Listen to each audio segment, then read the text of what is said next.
Welcome back to Every Woman, where we're hearing from the women of Iran. Now, since the revolution in 1979, thousands of people who opposed the regime have disappeared. It's claimed they've been tortured, even executed without trial. One such victim was Abdurrahman Boromand, a lawyer apparently assassinated in Paris after joining a pro-democracy opposition party. His two daughters, Roya and Ledan, felt they had to do something. So they created a website, an online memorial to the victims of the regime.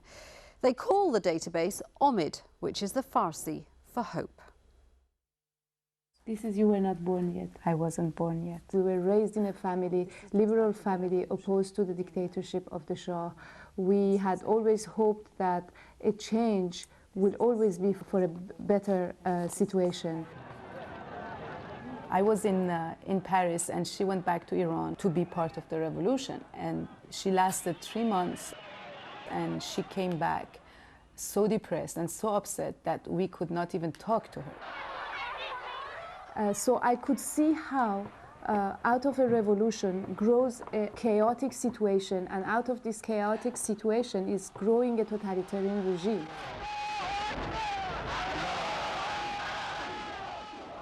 In the 80s, Iran was taking hostages, killing civilians, and people got quiet. We realized that there isn't much we can do.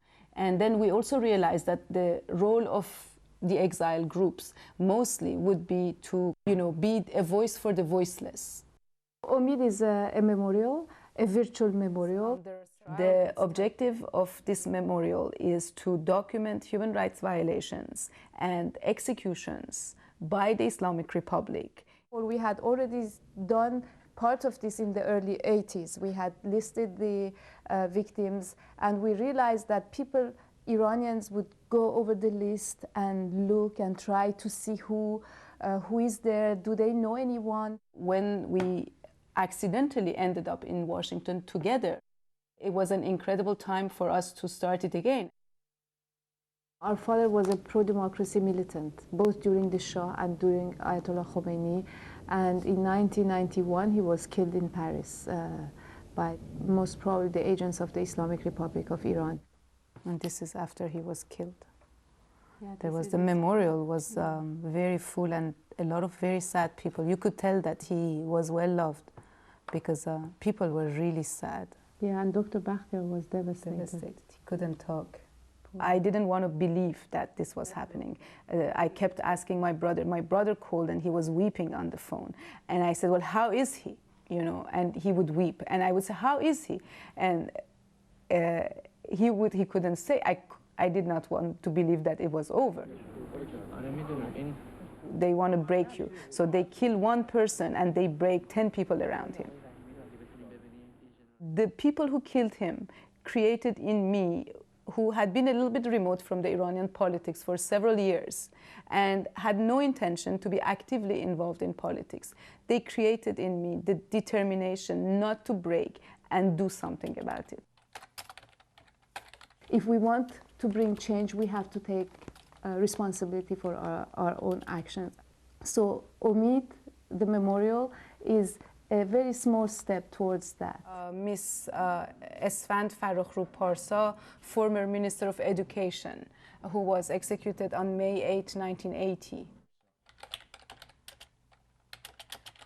We have no information about her arrest and detention. We're hoping that family will help us fill this information in. And then we have the details about her trial, the charges against her. The names of all the victims of the Islamic Republic, those who have been killed, lost their lives either in terrorist attack or in extrajudicial killing or in judicial executions, are listed. We try basically to use whatever they have themselves announced in the first place.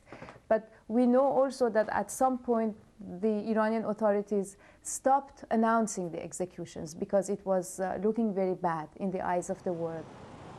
They don't want other people to know much about it. They don't want the young Iranians to know much about it. Pages viewed are now more the Farsi pages. And so, it is obvious that our main viewers are now from Iran. This is the last time, do you remember the wedding here? The last time my father was taken in a picture. It was April. March. We incorporated our foundation in April 2001, the day of my father's assassination. And we named it after him, not because we like our names to be, everywhere, but because we wanted to send the message that, eliminating people will not eliminate ideas, and that people you eliminate will come and haunt you one way or another.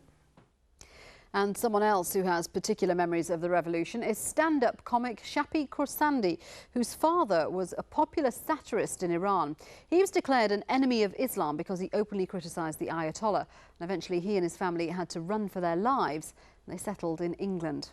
Now, Shappi uses her early experiences in a stand-up comedy routine, one of a growing band of Muslim comedians. Every woman caught up with her show, provocatively titled Asylum Speaker. So some people say to me, oh, come on, Shappi, are you really Iranian? No, I just say that to be more popular. And I meet a lot of American people who still don't know the difference between Iran and Iraq, and I have to explain to them, we're the ones with weapons of mass destruction. Take the glasses, put them on, almost like this so you're looking over them. That's perfect. Perfect, Joe.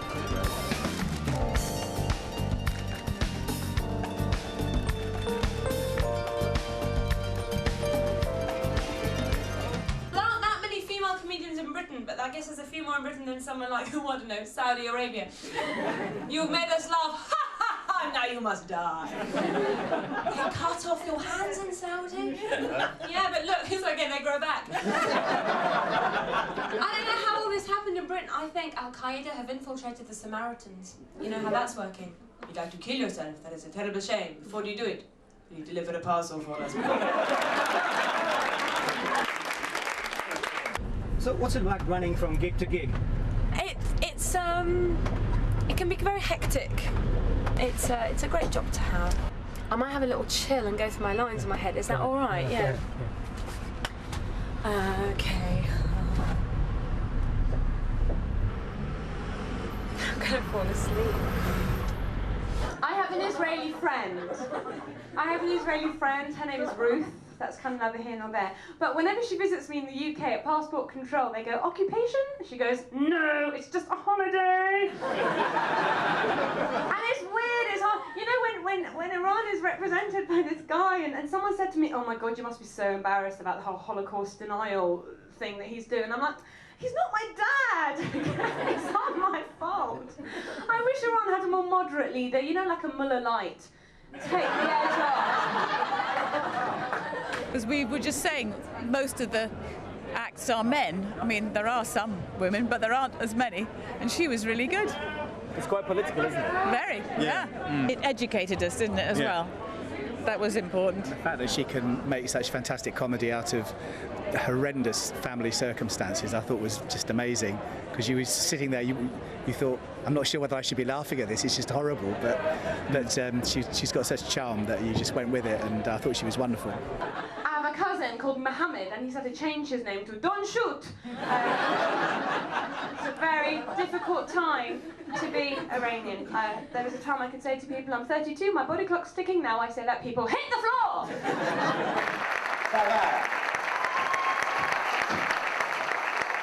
Not without my daughter. Appearing on stage with my dad is, it's one of those things that I'm really glad I'm doing in life. There's more important than a wedding or anything like, sorry. It doesn't mean that. It's not more Sorry. Can you introduce? Excuse me. بالاخره با یه پسر انگلیسی ازدواج کردم. البته انگلیسیه ولی he's planning to convert. We're like the Von Trapp family, but Iranian and with stand-up comedy. So my father fled Iran, and he came back to England, London, utterly heartbroken, and that's the point where my family, one of the many that became asylum seekers. We became refugees long before Eastern Europeans made it fashionable. Looking for a show to see tonight. All these three people are fantastic. I think you need more flyers, madam. I saw your show 2 years ago, so I'm much funnier now. I'm 2 years funnier. Thanks, Shappy. Okay, bye. So listen, God bless you all if you believe in God, and if you don't, you'll all burn in hell. Thank you very much. I'm Shappy Goodman. She's a very funny lady, and Shappy will be performing in Britain throughout the coming years, so do look out for her. And that's it for this week. If you have any comments, then you can email us on everywoman@aljazeera.net. Until next time, bye-bye.